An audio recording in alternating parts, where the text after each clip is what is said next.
All right, we are live, people.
So we're live now. Check it out. Let me know if you guys can hear me, can see me, all of that good stuff. So I know when we can start. Just shoot me a message letting me know that everything is good, and then we can start on it. I'm going to be reading some of you guys' questions from Instagram as well, from IG Live. So if you don't follow me there, go ahead and check that out. I just put up a poll or a question. Let me see if I can find it.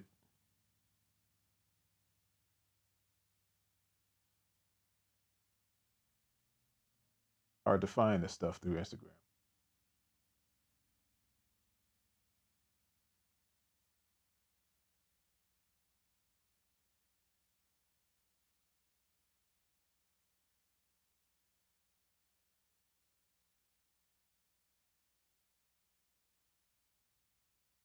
Okay, so here we go.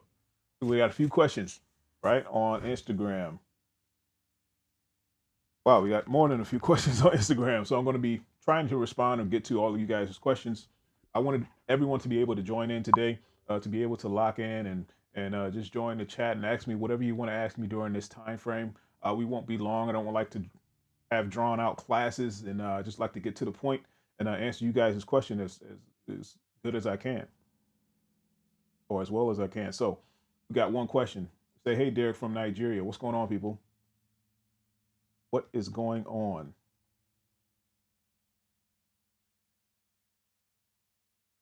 So, first question comes from, I'm not going to pronounce that name. So, we got best way to record bass on a project. That's a good question. So, we got best way to record bass on a project. Really, the easiest way to record bass is probably the way that I'm doing it right now. Sometimes you can go directly through an interface. You can go something like this. I don't know if you guys can see this in the shot. I'm recording with, well, kind of not recording, but this right here. This is the Focusrite Solo. Something like that is very, very, very easy to record on, also, as well as just using my Mac here. Plug the interface into the Mac. It doesn't need any power. Plug your bass straight up into the Mac, right? Isaac, what's going on, man? Good to see you. Straight up into the Mac, and you can either use Logic, you can use GarageBand. It's funny, I should show you this now, but I don't have it with me. I have GarageBand on my iPad. Sometimes I have different apps installed, and I can record straight from my iPad. It takes a few different connections, but it can be done. So it's pretty easy to record bass. Hands are freezing. Pretty easy to record bass on the fly, mobile. You don't have to go to a huge studio if you got a laptop, if you got an iPad. If you got an iPhone, sometimes you have certain connections that you need to have, like maybe the USB card, not the card, but the USB reader. You can easily record bass or record any instrument or voice or mic or guitar. It's so easy nowadays to do that. So hopefully I answered your question. Let me see. Got some more questions, but it's hard to find these questions.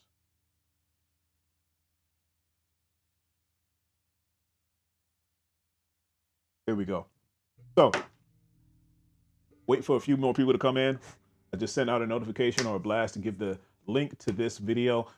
Everybody's not getting this link, so if you are here, you are special. No, we're doing it a little bit different this week. Usually I just go live inside of the academy, but now I wanted to open it up and branch out just a little bit more, only because I asked you guys some questions on Instagram, so on my stories. So I want you guys to be able to ask your questions, and I'll be able to answer them right there. Um, Isaac, I'm great. Finally able to catch you in a live session. That's awesome, man. That's why I said I wanted to make it available to everybody today. So every single week, 1 p.m. Eastern Standard Time. I'm in New York, so Eastern Standard Time, 1 p.m. I go live every single week. Sometimes it varies, so just watch out. Watch my stories or get the notifications. Follow me on Facebook and Twitter. I'll let you guys know all of that good stuff too as well. I probably should put it out there as well. So let me give me 1 second to do that, and I'll get back to you questions. In the meantime, go ahead and ask your questions. I'm gonna try to shoot them out. I have a fireside 10 minutes here.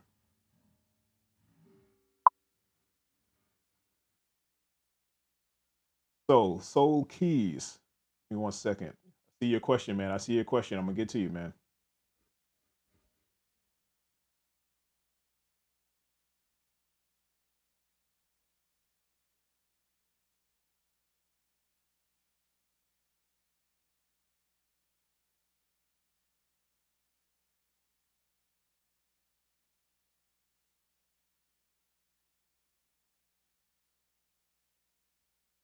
Here we go. All right, just shot that out.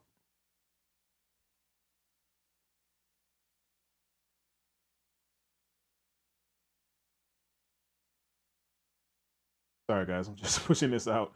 I forgot to do it a little bit earlier. Okay. How do you develop fill? How do you develop fills or licks such that it's not predictable?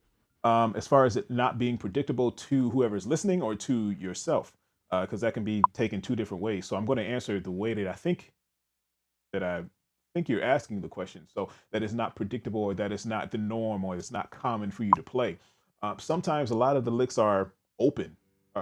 You have an open mind about these different phrases that you can use. There's most times predetermined because of what you practice in your shed time. So whatever you practice is going to come out when you're playing, or when you're soloing, when you're improvising.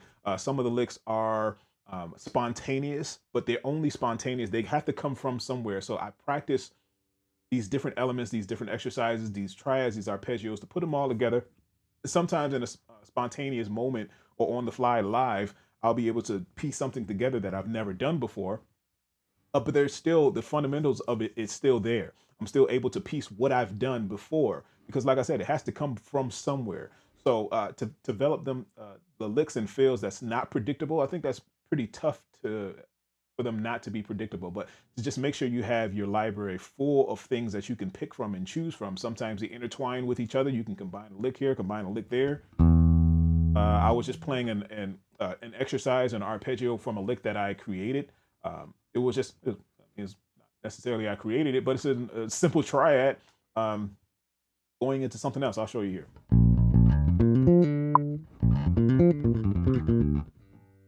Yeah, so it's a piece of a lick that I've created before, or that I've heard before. I'm pretty sure somebody else has played it before. So I'm playing starting with a triad. So ending on that 9. Okay. I don't know why I'm in B flat for this one, but I am. And that was a piece of a lick that I've already done before.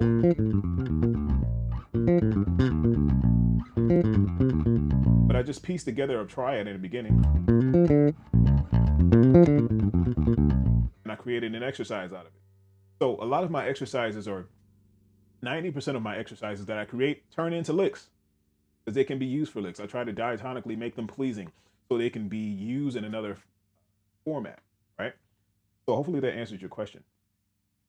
Joe Ruffin, what's going on? Good to see you. DCSCC, hello from Reunion Island. All right.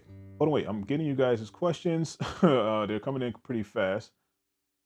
So, Joe Ruffin says, hello, everyone. Make sure you ask your questions. This is the time. This is the time, ladies and gentlemen. This is the time to ask your questions. Every single week, I'm going live, answering a few questions for you guys. So now is the time, like I said. So, hopefully that answered your question. So Keys. Also, while slapping, I have trouble muting the strings. That's a good that's not a question, but that's definitely a good topic to talk about. So muting strings while slapping. Pretty tough in the beginning. A lot of people you see get these things, right? But I didn't have that in the beginning when I first started. That mutes the strings, that muffles the strings. People ask me that all the time. What is that at the end of your bass? It is a fret wrap. It muffles the strings. The first person I saw to use this was Victor Wooten. He had a hair scrunchie to put on the corner of his bass, but now they make them professionally now, and you can get them. Anybody can get them, any business, or a lot of businesses are making them, but this is made by Groove Gear specifically. It's called a fret wrap. Okay, it mutes the strings while you're playing. So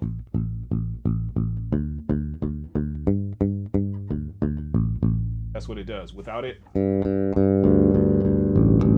what I mean? So a very subtle change can make a big difference, right?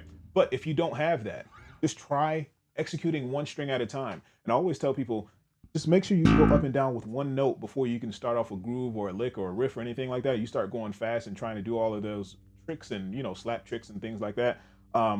Just make sure you can go down one note, mute the note that you're playing. Boom, boom, boom, boom, boom, boom, boom, boom.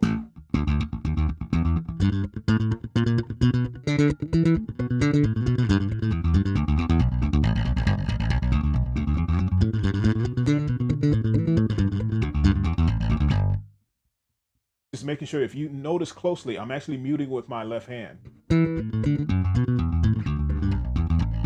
when I'm playing a different note, the rest of my fingers here, so say for instance, my first finger is playing that D.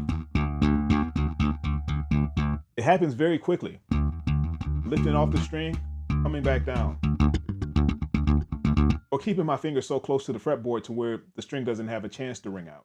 Okay, so make sure your fingers are closer. I talk about this a lot in that seesaw lesson that I released not a long time ago, but a while ago, a couple of weeks ago.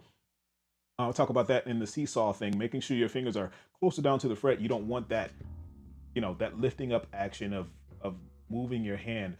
So you have more of a chance for the strings to ring. You don't want that. So you want to keep them as close as possible, especially when you're slapping or double thumping. It doesn't matter when you're playing either way. And if you notice too, sometimes my thumb will come up across the top of the bass, right, and mute that E string.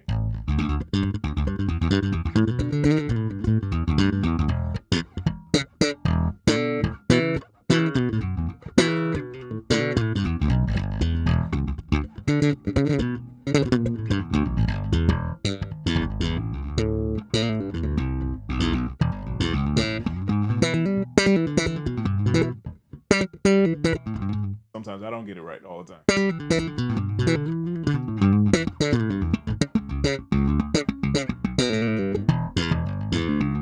Even right there, you notice my ring finger, I'm plucking the strings first and fourth. But my middle finger, watch it, that's the secret, right? Check it out. Watch my middle finger. I don't want to, you know, I'm not flipping you guys off or anything, but watch my middle finger. I'm not playing the E string. I'm playing the A and the G. But my middle finger is lightly grazing that E string so it doesn't ring. And sometimes you come up with these techniques involuntarily. A lot of the techniques that I come up with or that I've done have been involuntary. I haven't chosen to, I didn't choose to do those techniques. They just came out because I was trying to achieve something specific and I didn't want my strings to ring. So I did something without realizing it, without knowing. Sometimes it happens on my left hand or my right hand. It doesn't matter. But in this case, if I didn't do that, that string is ringing. Get it? But just the smallest little thing to make it clean, clear, and precise, just like I always say all the time. That was a good question. So practice that, practicing just one string at a time and utilizing the other fingers that you're playing with or on your fretting hand that you're not using, utilizing them to mute the strings, okay? So hopefully that answered that question, right? Oh, there was another question. I didn't see that. Violin boy. How do you play very punchy blue, I'm assuming bluesy licks? I'm assuming that's what you mean. Punchy bluesy licks. So I'm not sure what you mean as far as punchy. But as far as bluesy licks, you just want to start with the basics. Start with the blues scale. Make it bluesy. I mean, I don't know how more bluesy you can get than a blues scale. So playing the blues scale, utilizing that blues scale, to where you can, manipulate. Sometimes you can play that not in just a blues genre, but you can kind of manipulate that scale to, add another passing note or passing tone onto that scale to make it a little bit more interesting. I talk about the blues scale all the time. That's one of the main scales that you learn or that you need to know. That for me, people talk about a lot of the scales that you need to know, like you just need to know major or minor, or I don't really agree with that per se. But there's a few more scales that I utilize all the time in my everyday playing, um, and that's one of them is the blues scale.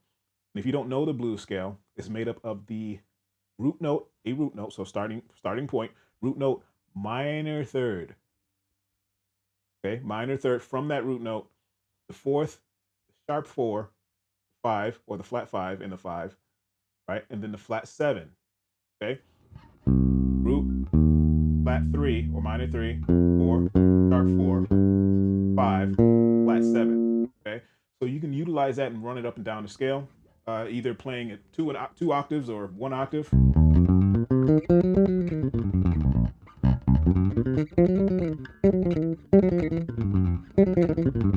Ah.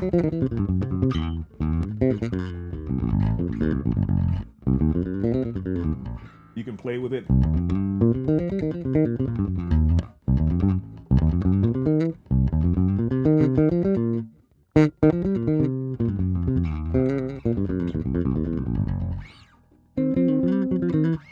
You can play around with it.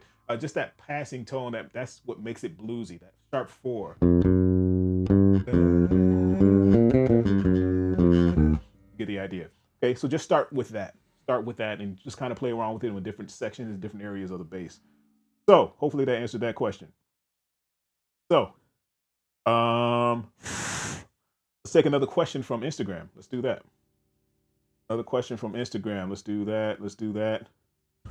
I gotta find a quicker way to get to these questions on Instagram. Okay, that's not what I want. That's what I want. Okay. So, someone says, "What's a good exercise for bass?" It's a very general question. Exercise for bass is utilizing the things that you're going to be playing and practicing all the time. So going up and down your scale, learning the scale everywhere on the fretboard, you don't understand how much that can do for you.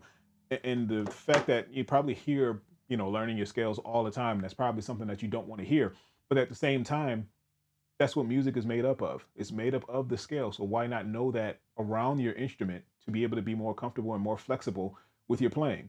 So learning that one scale, every single note in that one scale on one string or on one hand if you're playing the piano, or one, I don't know, if you're playing a different instrument, whatever register you're playing the instrument on, learning that all up and down the instrument. Learning that one scale. So I would just suggest in the beginning, it's a good exercise, is learning that C major scale all the way up and down the fretboard on every single string. So I say C major scale because you don't have to worry about sharps or flats. So if you need to find a note, if you're trying to learn the fretboard or the notes of the fretboard, it's easy to find and catch that note. If you have to be if it be a flat or if it be a sharp, it doesn't matter. You'll know what that natural note is, so you can reference it. So saying example.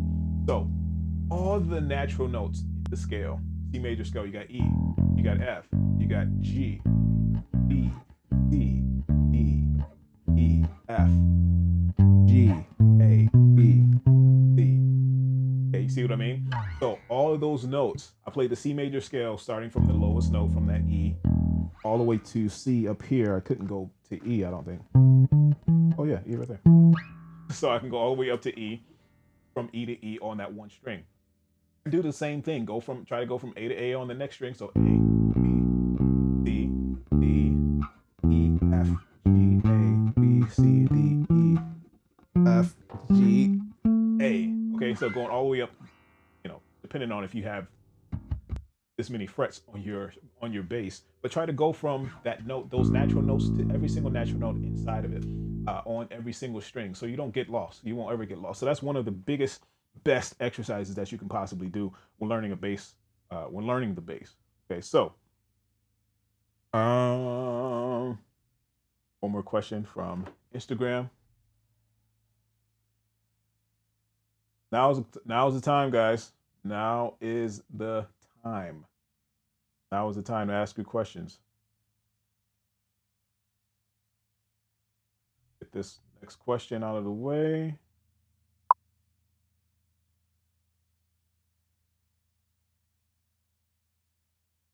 Okay, we have a couple more questions coming in. Let me get to this one Instagram question.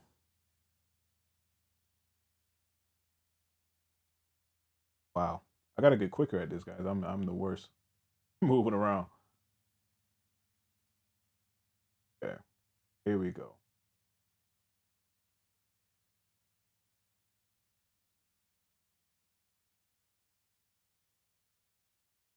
Anything with your music stuff or opportunity for me to get a jam with? Oh, this is a different type of question. Get a jam with through Instagram, Facebook, or any other stuff. I'm not sure exactly what that means. Anything with your music stuff for opportunity. I'm assuming if he wants a little bit of my material or my, anything I've done or worked on, but anything from Instagram, anything that I upload, guys, take it, and run with it. And tag me when you do. I love seeing that stuff. Love seeing that stuff. Okay, so we have another question coming on the. Oh, geez, a couple more questions coming on. So let's put this question back. Let's put this question back on the screen.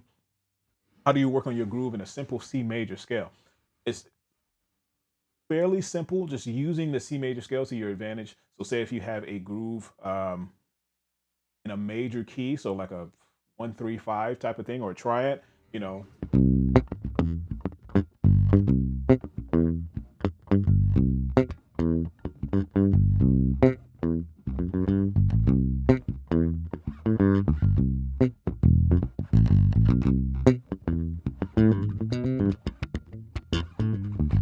I'm just using the 1, 3, and the 5, the C, the E, and the G. Okay. You can simply use that type of a bass line for just about anything, depending on what the groove is and what the style of the groove is. That one was more of a like a more of a Caribbean type of feel.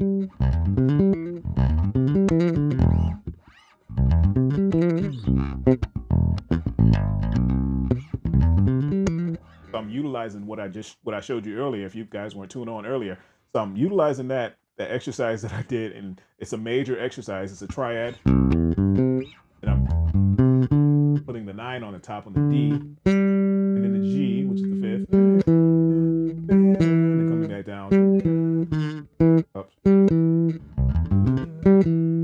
coming down to the 3rd note, or the 3rd.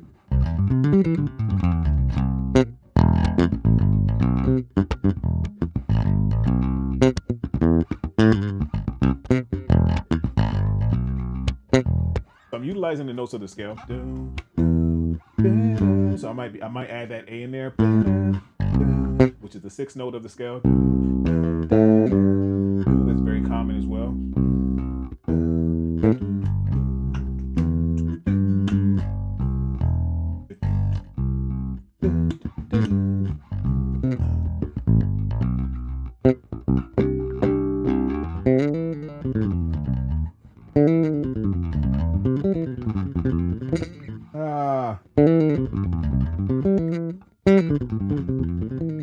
Anyway, you get the idea, right? So hopefully that helps a little bit. When can you use a dominant? When can you use a dominant chord or lick? A lot of blues licks are used dominant songs or on the 5. So when you're playing like a song, trying to think of a song, just for instance, so a dominant chord on the 5, basic theory, right? that fifth note or that fifth chord or scale degree would be a dominant 7 chord. That's the mixed Lydian scale. So whenever you have that, I'm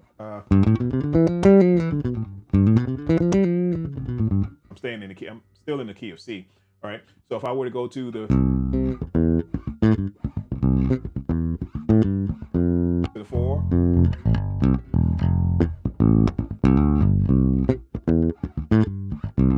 to the 5, that's where that dominant chord will come in. Okay.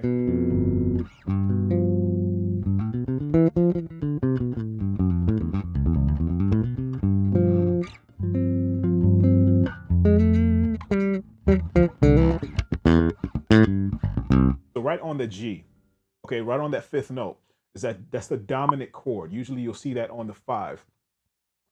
If not, you can see that so many other places being used. It can be used in a minor 2-5-1. You can do the 2, the 5, and the 1.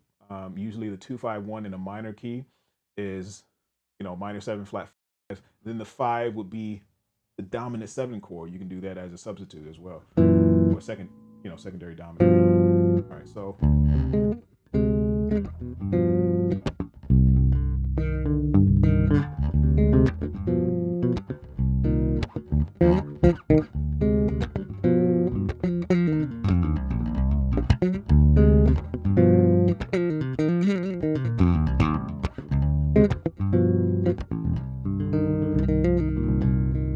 So that chord right there is a dominant 7 chord.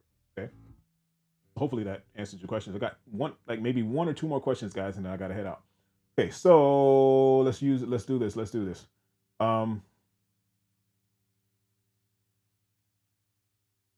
Okay. Also, how do I develop my fills? Oh wait, yeah. Also, how do I develop my speed on my fills? Just like the example you did while explaining on a C major groove. Slow and steady wins the race. Okay. Practice it slow. You see me playing it at a certain speed here because I'm comfortable with it. I've been doing it for years.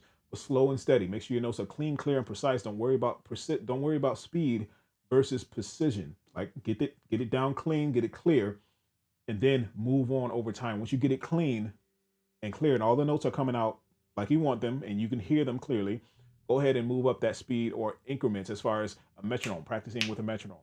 That's one way to do it, right? You start one way, you have your reference of where you started. Then the next week you might be able to, increase that 10 increments or 10 BPM, right? The next week you can do that same thing, 10 BPM, right? Just try to track your progress. That speed or developing that speed is doing that same thing and making sure it's clean, and then you can get it up to speed. Okay, because most likely it's not your speed, it's how clean it is. It doesn't sound as clean, can't really get it as clean. So focus on that before you focus on speed. Okay, so oh God, how do you incorporate those ghost notes in a groove? I don't have time to go over that right now because I have to get going very soon. But there's a whole lesson on ghost notes, on how I explain exactly what they are right on this channel. So check the channel, just type in ghost notes or something, or just scroll down. We talk about ghost notes a lot. And I'm usually, just a quick example, I'm using ghost notes as my hi-hat. Okay, so think of a drummer. So if we have a beat,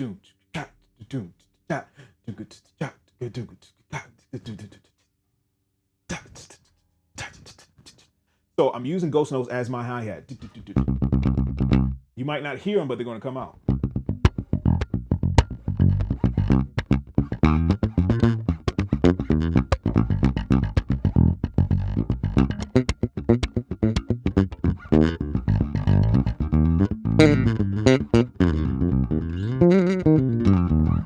So I'm using, you might not hear all of those notes come out, but I'm steady going and using different accent notes. I sound pretty crazy, I know. Different accent notes on those rhythms or those syncopations to be able to play the bass line that I'm playing, and it comes from just being in tune with playing with a drummer. Okay, so practice playing with a drummer and practice not just 16th notes, right? So hopefully that explained it. Guys, I gotta go. I'm so sorry. I apologize. I want to do this again next week. Join me again. Tell everybody, right? Come join in, and we'll talk. I'll answer you guys' questions like I'm doing now. Thank you guys for tuning in. So Keys DCS, Isaac, what's going? Joel, Violin Boy, you know, all you guys that tuned in. I appreciate it, and fun hanging with you guys. I gotta go. Apologize, but come with your questions or ask me on Instagram and asking those questions. I'll do another poll or another question too, so you guys can write your questions there. So I'll already know them and have them available and have them ready for you to learn. If you haven't joined Bass Nation Academy, inside of the site, we do this every single week, even longer. And we have video Q&A section and a category where you can upload your video and you get personal feedback from me. It's awesome. It's great. Everybody uses it. I have to go respond to somebody right now, actually. So 3-day free trial if you aren't a part of the Bass Nation Academy, $10 a month. Sorry, $9.99 a month. But we have other packages too as well. You can do annual for $100 or something like that too. But anyway, check it out see if it fits you. And if you haven't subscribed to the YouTube channel, if you're here, go ahead and click that subscribe button because there's a lot of free content here that I put up every single week, maybe sometimes more than that too. All right, I'll check you guys in the next one. Appreciate you guys for tuning in again. Later.